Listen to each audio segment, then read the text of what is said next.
ये सारे मिनियंस एक बर्फीली गुफा में रहते हैं जहाँ ये बहुत सारी मस्ती करते हैं और एक दूसरे के साथ बहुत खुशी से रहते हैं। लेकिन टाइम के साथ बिना बॉस के ये बहुत दुखी और परेशान हो जाते हैं। एक दिन उनमें से एक फैसला करता है कि मैं नए बॉस को ढूंढने शहर में जाऊंगा और अपने सभी साथियों में किसी दो को अपने साथ चलने का कहता है। तभी ये छोटू सा मिनियन उसके साथ ले जाने का कहता है, लेकिन लंबू को लगता है ये तो बहुत छोटा है। फिर एक हरामी इस गिटार वाले का हाथ बेवजह उठा देता है, बिल्कुल मेरे क्लासमेट की तरह, लेकिन उसे तो पता ही नहीं है यहाँ हो क्या रहा है, और वो उसके साथ जाने को तैयार हो जाता है। जिसे देख छोटू मिनियन को बहुत गुस्सा आ जाता है और दिखाता है मैं बहुत ताकतवर हूँ, लेकिन ये तो थक हार कर लंबू से अपने साथ ले जाने को तैयार हो जाता है। फिर ये तीनों निकल पड़ते हैं अपने मिशन पर, जहाँ इनको दुनिया के सबसे खतरनाक विलन को अपना बॉस बनाना है। कई पहाड़ों और जंगलों को पार कर आखिर में कुछ समंदर के किनारे पहुंच जाते हैं, जहाँ से वो एक छोटी सी नाव लेकर शहर की ओर चलने लगते हैं। कुछ देर बाद उन्हें अपने सामने एक बहुत बड़ा जहाज जाते हुए दिखाई देता है और उन्हें पता लगता है कि वो न्यूयॉर्क शहर में पहुंच गए हैं। फिर तीनों जल्दी से किनारे पर पहुंचकर अपने लिए नए कपड़े देखने लगते हैं। ये तीनों मिनियंस न्यूयॉर्क शहर में है क्योंकि इनको दुनिया के सबसे बड़े विलन को अपना बॉस बनाना है।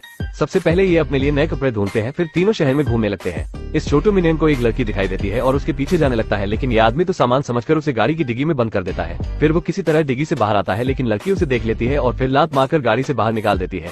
ये दोनों उसे ढूंढने लगते हैं, लेकिन ये तो मस्त से घूमते हुए एक मॉल में पहुंच जाता है। उसके पीछे पीछे ये दोनों भी वहां पहुंच जाते हैं। फिर तीनों वहां रात को टीवी देखने लगते हैं, जिसमें उन्हें दुनिया की सबसे खतरनाक विलेन कॉन्टेस्ट के बारे में पता लगता है। तो तीनों निकल पड़ते हैं विलेन कॉन्टेस्ट को देखने, जहां उन्हें अपने लिए एक बॉस मिल सकता है। उसके बाद तीनों हाईवे पहुंचते हैं, जहां पर उन्हें एक आदमी लिफ्ट मांगता हुआ दिखाई देता है। तो ये भूतनी का भी लिफ्ट मांगने लगता है और बहुत ही कॉन्फिडेंस के साथ लिफ्ट मांगने लगता है, लेकिन ये तो गाड़ी की हवा से ही उड़ जाता है। फिर भी हार नहीं मानता और दूसरी गाड़ी से लिफ्ट मांगता है, लेकिन दूसरी गाड़ी भी नहीं रुकती है, जिससे इसे बहुत गुस्सा आ जाता है और इधर उधर सर मारने लगता है। फिर लंबू एक गाड़ी से लिफ्ट मांगने रोड के बीच में खड़ा हो जाता है। गाड़ी बहुत तेजी से उसके पास आती है, जिसे देख इसकी तो हालत ही खराब हो जाती है। किस्मत से गाड़ी बिल्कुल उसके मुंह के सामने आकर रुक जाती है।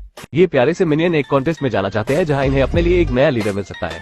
तो ये हाईवे पर खड़े होकर लोगों से लिफ्ट मांगने लगते हैं। तभी एक गाड़ी उनके पास आकर रुकती है। तीनों डरते हुए गाड़ी के पास जाते हैं, तो उसमें एक फैमिली बैठी होती है जो उनको लिफ्ट देने को तैयार हो जाती है। फिर ये महिला उनको सब खाने को देती है, जिसे ये मिनियन उसी के बेटे को दे देता है। तो ये खुशी के मारे उसके खोपड़े पर एक चमार जड़ देता है। सारी फैमिली अपने चेहरे पर मास्क पहनकर कुछ हथियार लेकर वहाँ से चली जाती है। थोड़ी देर में एक सायरन की आवाज सुनाई देती है। पता लगता है ये भूतनी के तो चोर है और इन्होंने पूरा बैंक ही लूट लिया है। उसके बाद गाड़ी में बैठ वहाँ से भागने लगते हैं, लेकिन इतने में उनके पीछे पुलिस भी आने लगती है। फिर ये आदमी उन पर अपनी पिचकारी वाली गन से हमला करने लगता है, लेकिन थोड़ी ही देर में इसकी सारी पिचकारी खत्म हो जाती है।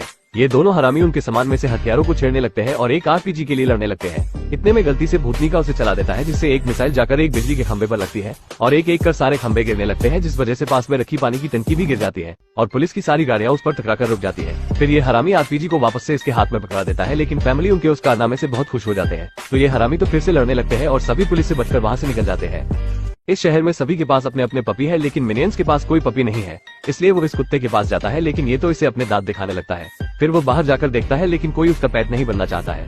तभी उसे एक छोटा सा पपी मिल जाता है, लेकिन एक उड़न खटोला उसे अपने अंदर खींच लेता है। तो ये हरामी तो इसे ही अपना पेट बना लेता है और उसे कुरकुरे खिलाने लगता है। अब इसके पास भी एक पेट है, जिसे साथ मिनियन बहुत खुश है। मिनियन उसे बहुत सी चीजें सिखाता है और दोनों साथ खूब मस्ती करते हैं। फिर अपने सभी साथियों के किलो को भी चुटकी में बड़ा कर देता है। फिर सारे मिलकर टीवी देख रहे होते हैं, लेकिन ये तो टीवी को ही उड़ा देता है, जिससे गुस्सा होकर उसका बॉस उसे घर से निकाल देता है। रात को दोनों छत पर बैठ मस्ती कर रहे होते हैं, तभी पपी उसे दूर तारे में अपना घर बताता है। फिर मिनियन उसकी और अपनी एक फोटो को उस तारे के लोगों के पास भेज देता है। अगले दिन जब उड़न खटोला उठता है तो देखता है उसका पूरा खानदान वहाँ पर उसे लेने आया हुआ है, जिसे देख वो मिनियन के गले लग जाता है। उसके बाद वो अपने घर चला जाता है और ये बेचारा उदास हो जाता है, लेकिन तभी पपी वापस आकर उसके हाथ में उसके दोस्त को रखकर उसे बड़ा कर देता है, जिससे मिनियन को फिर एक और पपी मिल जाता है। ये मिनियंस लंदन के म्यूजियम में रखे रानी के क्राउन को चुराने वाले हैं, लेकिन दादी अम्मा इन्हें अंदर नहीं जाने देती। तो ये अपना भेष बदल लेते हैं कुछ ऐसे और दादी अम्मा को पान वाला चूल्हा लगाकर अंदर पहुंच जाते हैं। तभी उन्हें 3 पुलिस वाले रोक लेते हैं। तो ये हरामी तो अपने सिर पर रखे मशीन के एंटीना से उन्हें हिप्नोटाइज कर देता है। फिर उनके साथ ठुमके लगाने लगता है कुछ ऐसे।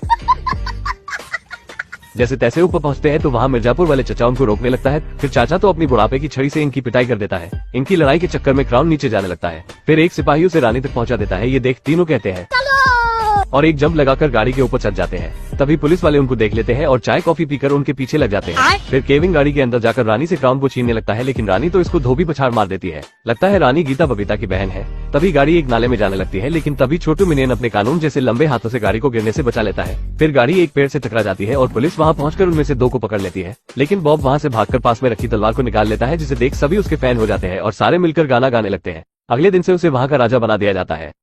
रानी का क्राउन चुराने के चक्कर में ये हरामी इस तलवार को पत्थर से निकाल देता है, जिस वजह से इसे इंग्लैंड का राजा बना दिया गया है और आज उसको अपनी प्रजा से मिलना है।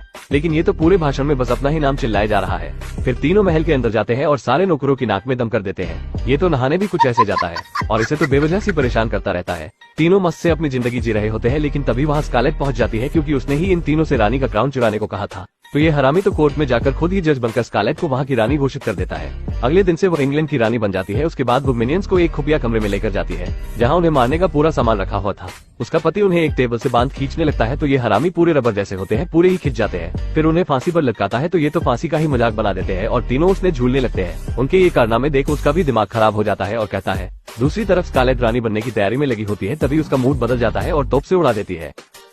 ये हरामी अपनी नई बॉस स्कारलेट को सॉरी बोलने के लिए शहर के नीचे से जाने लगते हैं जहाँ ये गलती से किसी और की 13वीं पर पहुंच जाते हैं। फिर जल्दी से वहां से भागते हैं, लेकिन ये हरामी तो उसके गले के हार को ही चुरा लेता है और दूसरा हरामी उस पर ये लिख देता है। फिर तीनों किसी तरह गेट के पास पहुंचते हैं और खोलने की कोशिश करने लगते हैं कुछ ऐसे। उसके बाद अपना खुफिया दिमाग लगाते हैं और दीवार पर चढ़ने लगते हैं कुछ ऐसे। ऊपर पहुंचने के बाद बॉब के ऊपर एक मक्खी बैठ जाती है तो हरामी उसके खोपड़े पर चपेट जड़ देता है। फिर दोनों मक्खी से डरकर एक झूमर में जंप लगा देते हैं, जिस वजह से झूमर गिरने लगता है। फिर उल्टी तरफ को भागते जिससे झूमर वापस से टाइट होने लगता है। तभी केविन रस्सी से लटककर उसके पास जाने की कोशिश करता है, लेकिन बॉब का पैर उसी में फंस जाता है। तभी स्कारलेट उन्हें देख लेती है, लेकिन इतने में झूमर सीधा उसके ऊपर गिर जाता है। किस्मत से स्कारलेट बच जाती है और गुस्से में अपनी गुंडा पार्टी को मिनियंस को मारने का बोलती है। तीनों वहाँ से अपनी जान बचाकर भागने लगते हैं और अलग अलग हो जाते हैं, जिसमें से एक तो सीधा इस मोटे के पेट में अटक जाता है और बॉब को ये जलपरा पकड़ लेता है। इनके साथ आगे क्या होगा जानेंगे नेक्स्ट पार्ट में।